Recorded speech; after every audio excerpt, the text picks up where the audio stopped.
Fighter Wing Atlantic, and all the F-14s are single-sighted to a Naval Air Station Oceana, and that's where he turned his tour. So he is ahead or the left.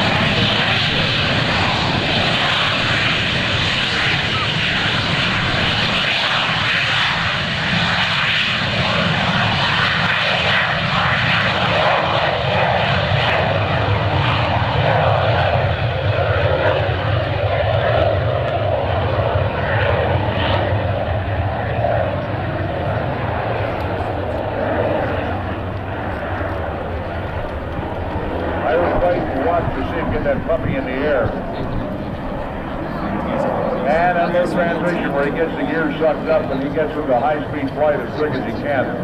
Dale was selected as the Navy's Fighter Pilot of the Year in 1985 as a lieutenant. He was flying for the world-famous Chicken Dogs, Fighter Squadron 143, flying the F-14A Tomcat. 7 carrier arrested landing. Over 10,000 total flight hours. This is Dale Stockton.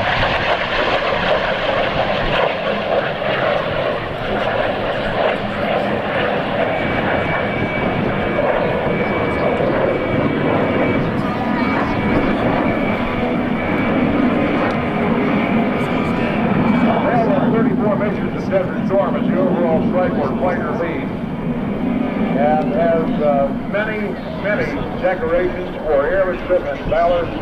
And he stepped down in 1999, just 2 years ago, 2 days ago, and he has just been spending his time flying for AT&T.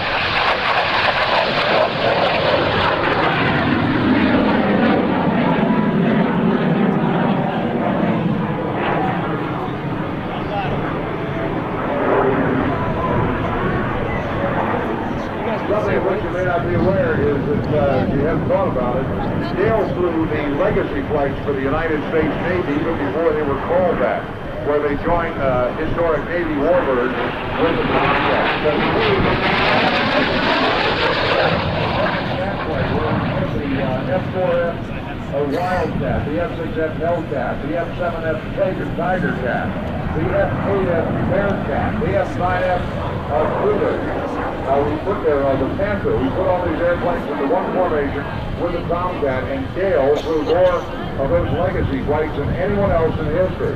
And now, of course, flying this F-86 in the paint job of the United States Air Force.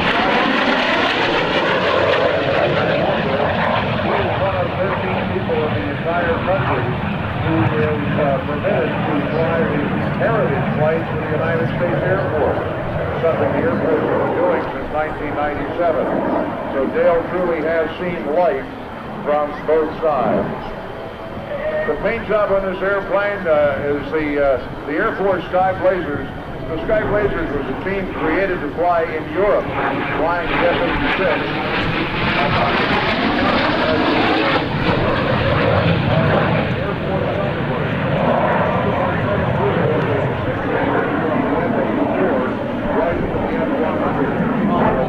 This team worked in Europe in the early 50s.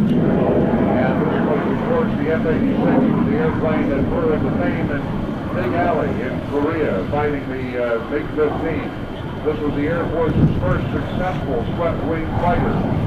Matter of fact, it was so successful that the Navy took the F-9F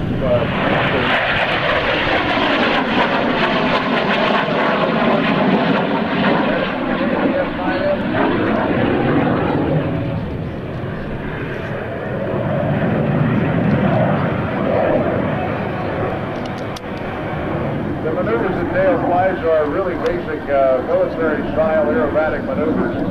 And the oblique 8, he turns it off at about a 45-degree angle so he can turn the plane right and make a descending turn to line up on the demonstration line once again.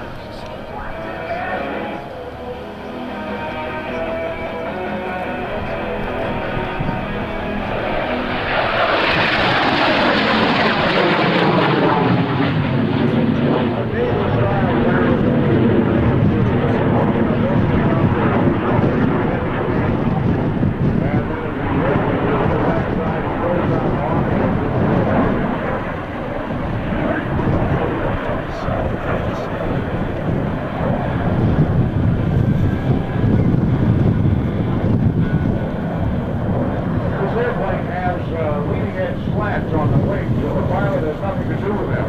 They will pop out and retract as needed. They're aerodynamically activated, so they may upon occasion see the leading edge slats pop out when he's flying slowly, not right now. As he lifts the nose and flies with a very precise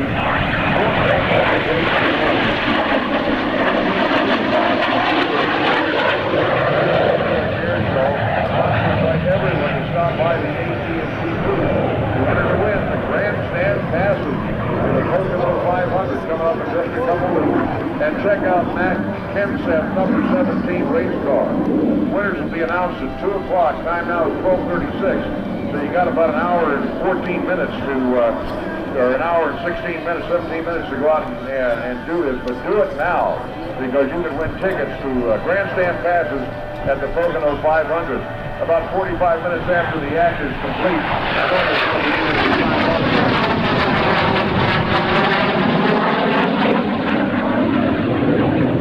that's a 500-year-old.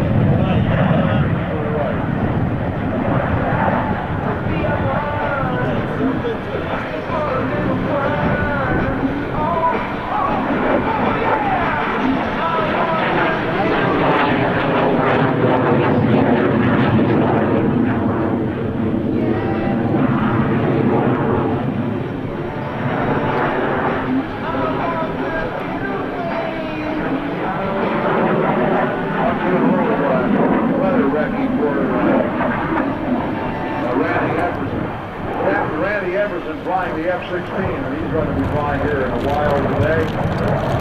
We've got plenty of other entertainment before Randy takes to the sky, though. G.G. Everson in his F-16 out of Shaw Air Force Base. Snort comes back around here. Now, he's honking pretty good, so I know what he's not going to do. And land. Watch him as he lets it go.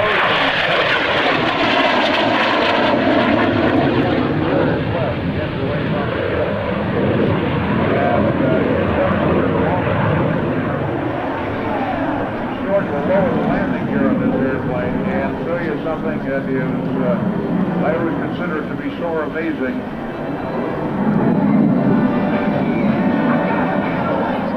This was an airplane that was not noted for great thrust, great power, before the really powerful engines were built. The F-86 is truly gives you a good example of the energy.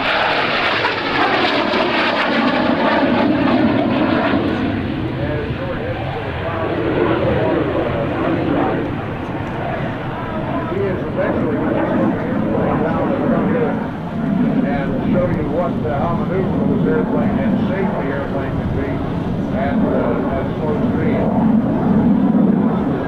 Now this plane, in order to slow it down, has speed brakes that extend from the sides of the fuselage aft of the wing. So when it comes time for it to slow the plane down, I will point that out to you. You'll actually be able to see the speed brakes pop out.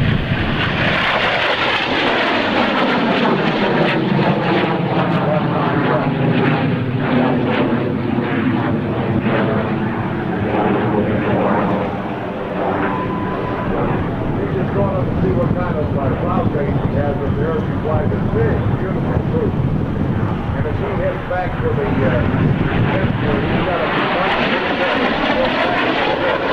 and slows the airplane down, heading off the truck the other way, and bring that truck on. This what you see hanging off the wings on that airplane are the additional fuel bags. Those fuel tanks which are removable. And he doesn't have to. He's not subjecting the airplane to that kind of force as he flies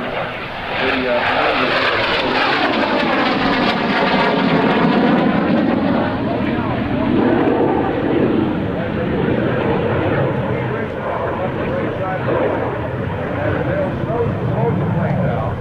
And once he has it slowed down, he's going to put out the landing gear and the flaps and come around here for a slow speed pass. Now, when you're flying the landing gear and flaps out, we refer to that as flying a dirty configuration. The airplane has a lot of parasite drag with the landing gear out and the speed brakes out. and that permits him to wind the engine up but not go fast. The airplanes were noted for not answering the call. When you shove the go lever forward, the engine would take some time to spool up, especially in warm weather. So what he's doing right now is he's got the airplane slowed down. He's powering it up long before he needs it, and he's retracted the speed brakes. And this shows you energy management. As he comes across here in the landing configuration, he's going to lift the nose and right square out here in front of us as he's doing a little wing walk here. Right straight out here in front of us, he'll lift the nose and perform a dirty roll.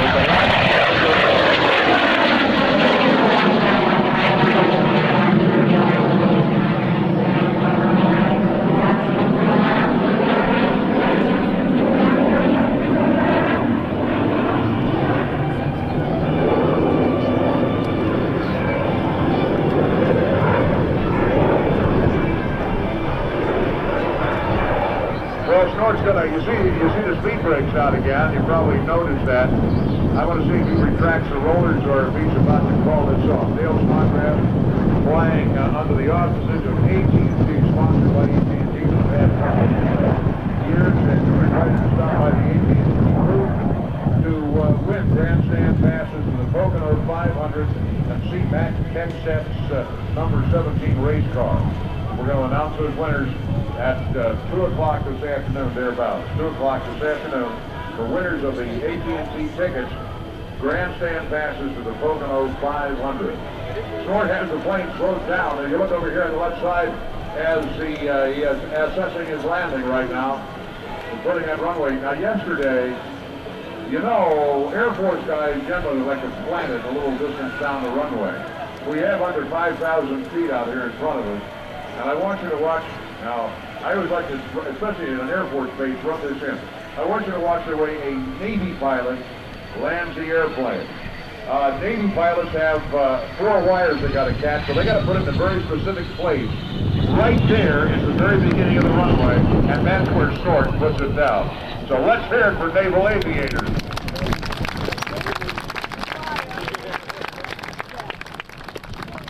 You know, you're flying a supersonic jet in today's Navy, and you're out there wanging around the sky, and you got to come back and put that sucker on a 400-foot long runway, a moving target. And they do it every time. You know, I mean, I love the Air Force, but you know, they got 10, 12,000 feet of runway. I could